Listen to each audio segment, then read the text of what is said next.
We begin in the Middle East, where a religious decree from Iran has escalated already high tensions in the region, placing two world leaders at the center of a global Islamic call to action.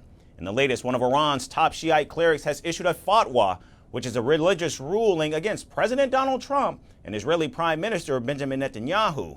The decree labels the two leaders as enemies of God and warlords.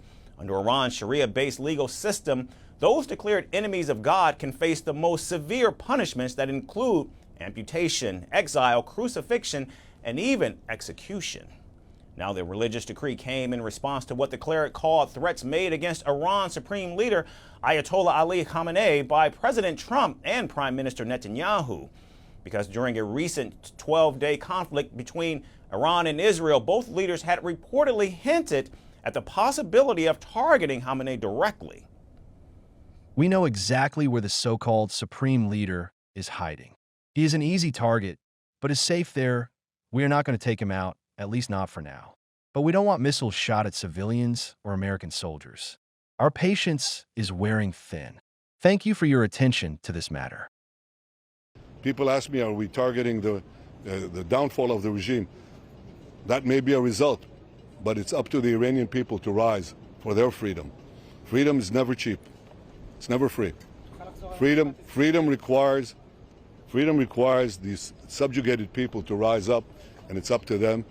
But we may create conditions that will help them do it.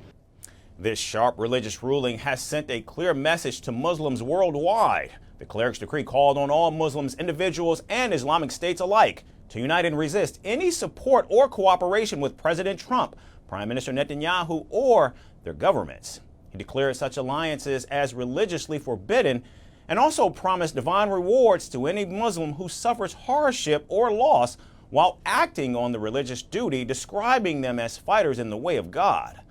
Now, fatwas are not new in Iran's political religious playbook, and though not legally binding outside Iran, they carry enormous weight across the Shia Muslim world.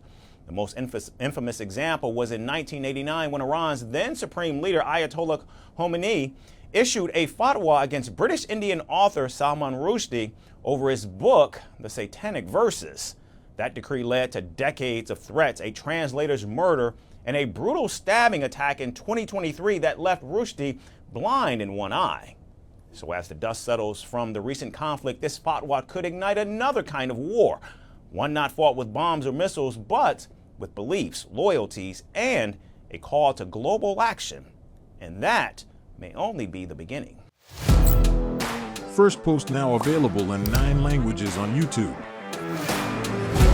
English, $36 trillion. French, Le FMI, comme German, Geschäftsführenden Direktor, Hindi, $30 trillion kakarjo. Indonesian, Pemerintah tanpa pemeriksaan. Italian, Sekali radikali. Japanese, 4 兆ドル以上の Portuguese, por causa do próprio balanço patrimonial. Spanish. Beautiful bill. Go to Settings, click on Audio Track and select a language of your choice. Be the first to know what's happening around you in your first language. Firstpost.